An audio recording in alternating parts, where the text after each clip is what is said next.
ઓમ નમઃ શિવાય। આજની વાર્તા છે એક એવો પળ જ્યાં શિવે તેમના વિરાગ છોડીને વિશ્વ માટે તાકાત બની બતાવ્યું।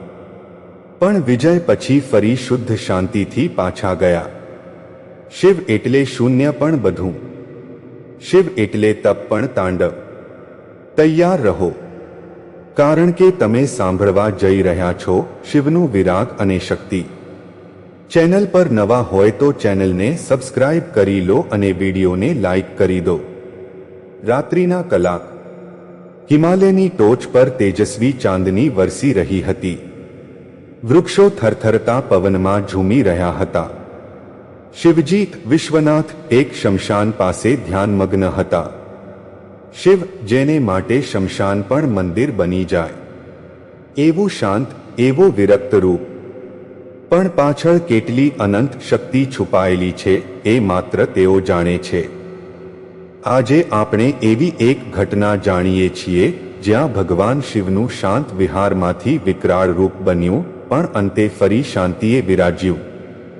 દૈત્યનો રાજા જલંધર ધર્મના માર્ગ પરથી વિખૂટો પડ્યો હતો। એની તપસ્યા ખૂબ જ ઊંડી હતી। એમ કહે છે કે તે ભગવાન વિષ્ણુની સાથે પણ અથડાયો। પણ જ્યારે તેણે પાર્વતી પર કુદૃષ્ટિ નાખી, ત્યારે ધાર્મિક સીમા તૂટી ગઈ।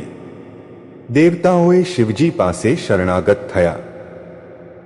શિવજીને ખબર હતી કે જલંધર અસામાન્ય શક્તિશાળી છે। એના નાશ માટે તત્કાલ ક્રોધ નથી, પણ યોગ્ય સમય અને નિર્ણય જોઈએ। શિવજી તપસ્યા ત્યજીને પોતાનું ધધકતું તાંડવરૂપ ધારણ કરે છે। આંખે ત્રીજું નેત્ર ખુલ્યું। પાર્વતી નિમિત્તે ઉદય થયેલો ક્રોધ આજ શિવનું શક્તિરૂપ બનીને વિસ્ફોટ કરે છે। શિવ પોતે જલંધરને યુદ્ધ માટે આમંત્રણ આપે છે। ગગન કંપે છે, પૃથ્વી ધ્રુજે છે, આખા બ્રહ્માંડમાં ઘોષ થાય છે, ઓમ ત્ર્યંબકમ યજામહે। યુદ્ધ થાય છે ઘોર। અંતે શિવજીએ પોતે જલંધરને સંહાર કર્યો। રક્ત વહ્યું, પરંતુ એક પાત્ર હેતુથી, અધર્મના નાશ માટે। વિજય પછી શિવ પાછા જાય છે શમશાનમાં। ફરીથી મૂકી દે છે ત્રિશૂળ।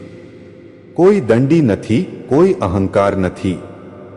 શિવ એક ભિક્ષુક જેવા ભાસે છે, આખા બ્રહ્માંડના દેવતા હોવા છતાંય। એ જ શિવ જેને વિશ્વ વિનાશક કહી પૂજે છે, એ શિવ આળસાવાળી શાંતિનો સંદેશ આપે છે।